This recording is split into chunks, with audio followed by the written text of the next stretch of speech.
Let's be real, a Disney cruise sounds like one of the most magical and seamless vacations you could ever take. But, and this is a big but, that effortless experience can be a little deceptive. There are a surprising number of common pitfalls that can cost you precious time, money, and yeah, even a little bit of that Disney magic. So, you've clicked book, the countdown has started, and you're probably thinking the hard part's over, right? Just pack your bags, show up, and let the magic happen? Yeah, let's maybe pump the brakes on that idea for a second. That's what this is all about. We are going to break down all those crucial mistakes that trip up so many first-timers, heck, even some veteran cruisers. Our goal here is simple, to make you sail like a total pro before you even step on that gangway. So let's get into it. So, here's how we're going to break it all down for you. First up, we'll talk about what happens before you even pack. Then, we'll dive into the secrets of the ship. After that, we've got to talk money, so we're navigating cruise costs. And we'll wrap it all up with mastering your port day.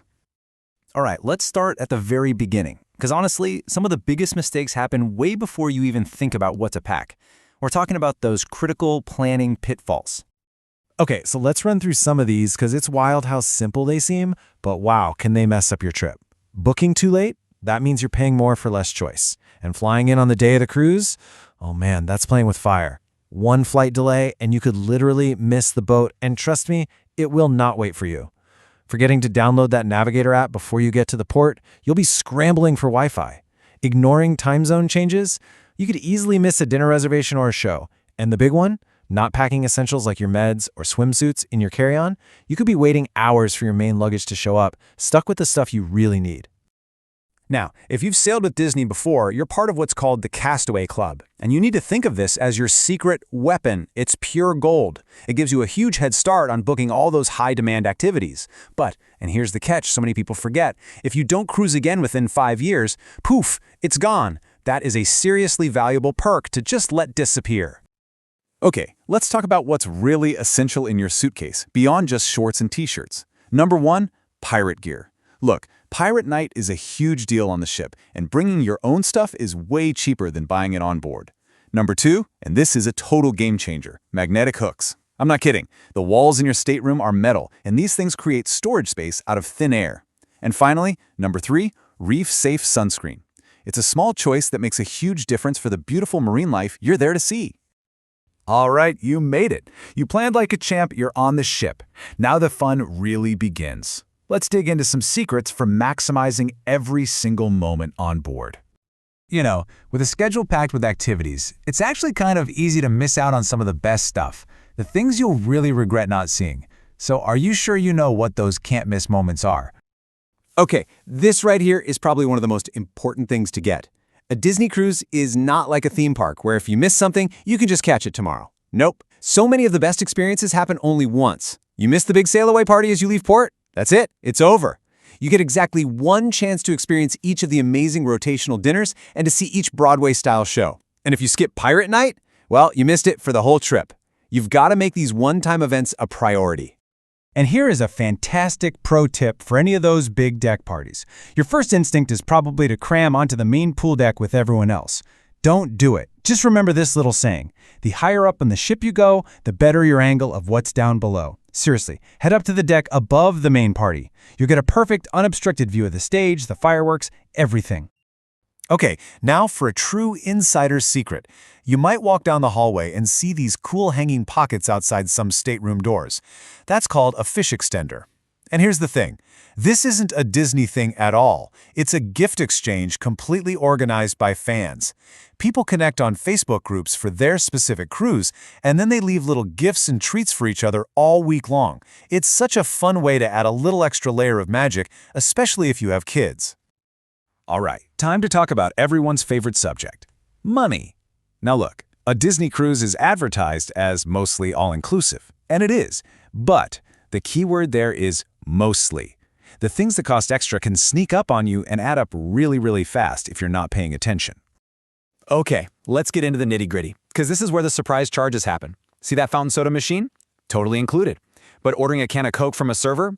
That's extra. That delicious soft-serve ice cream cone by the pool? Eat as much as you want. It's included. But the fancy gelato or specialty desserts? You're going to pay for those. Want to order a burger from room service? It's free. But grabbing a box of popcorn right outside the movie theater? Nope. That costs money. And while almost all the activities are included, something like bingo is going to cost you extra to play. Let's take this number for example, $55. As of right now, that's the per-person cost for brunch at Palo, the amazing adults-only restaurant. And it's a perfect example of those tempting add-ons that are totally worth it, but you have to budget for them. And just a heads up, these prices are not set in stone. They can, and they do, go up. So it's always smart to have a little buffer in your budget for those splurges. But hey, it's not all about spending money. You can save some too. Here are a few great tips.